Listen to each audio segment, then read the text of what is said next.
E se eu tiver essa situação aqui, uma parábola, eu quero ajustar uma parábola. Repare que o ajuste da parábola, ou qualquer grau, qualquer polinômio de grau n, ela precisa ser uma função monótona, uma função que apenas cresce ou apenas diminui, decresce, no caso, no intervalo calibrado, né? Porque se você tentar ajustar uma parábola aqui que não seja estritamente crescente ou estritamente decrescente, o que vai acontecer? Você vai prever dois valores de concentração para o mesmo sinal instrumental, o que não tem muito sentido para a curva de calibração em química analítica. A curva de calibração ela precisa prever um único valor de concentração para um dado sinal instrumental, ou para uma média de um sinal instrumental. Para isso acontecer, a função tem que ser monótona, estritamente crescente ou estritamente decrescente. Então vamos seguir o exemplo. Para ajustar um polinômio de grau n para m medições, você deve achar essa expressão aqui. Você deve calcular uma matriz B, que é a matriz, na verdade, um vetor dos parâmetros do seu polinômio. Ele vai sair da seguinte forma: B0, B1, B2 até Bn, para que o seu polinômio seja modelado assim.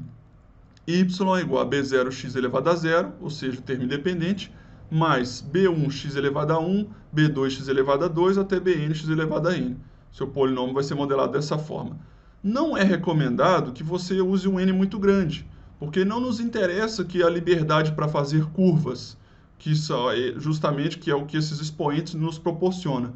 Aqui me interessa mais a precisão, né, de se estimar, diminuir erro sistemático, nesse aspecto.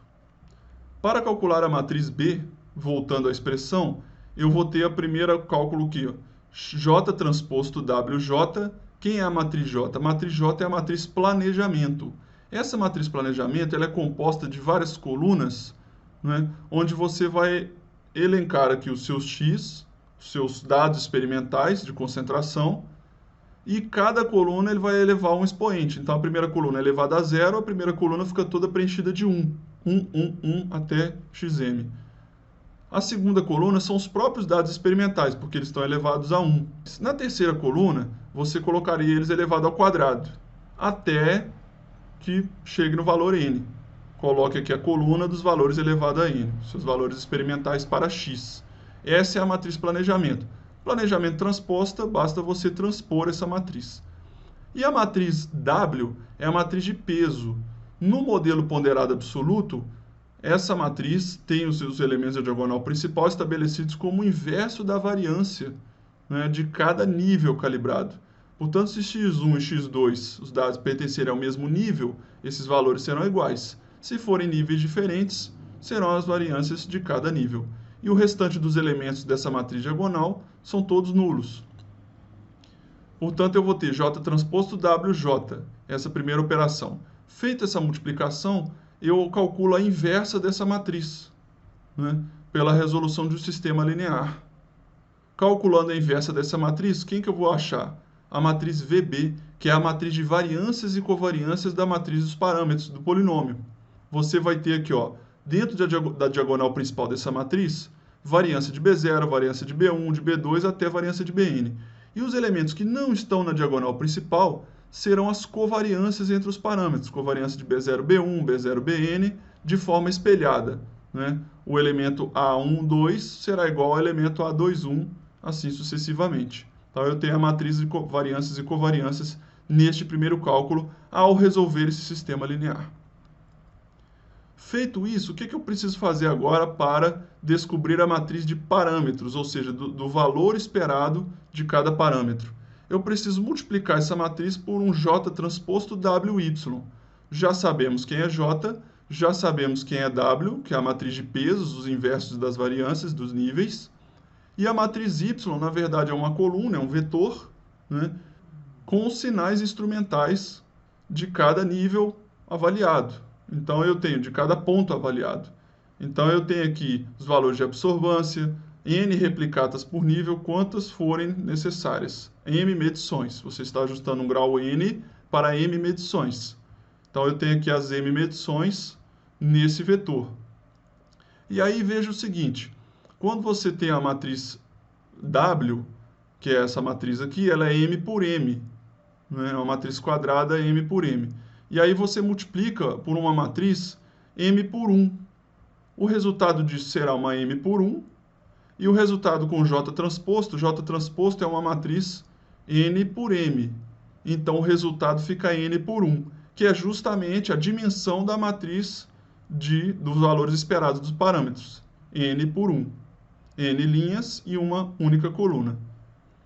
Aqui também eu posso fazer essa análise da dimensão da matriz. Olha, J, eu tenho que J é M por N, W é M por M, então fica M por N, o resultado. E aí o J transposto é N por M. Então eu fico N por N, que é justamente o tamanho da matriz VB. N por N.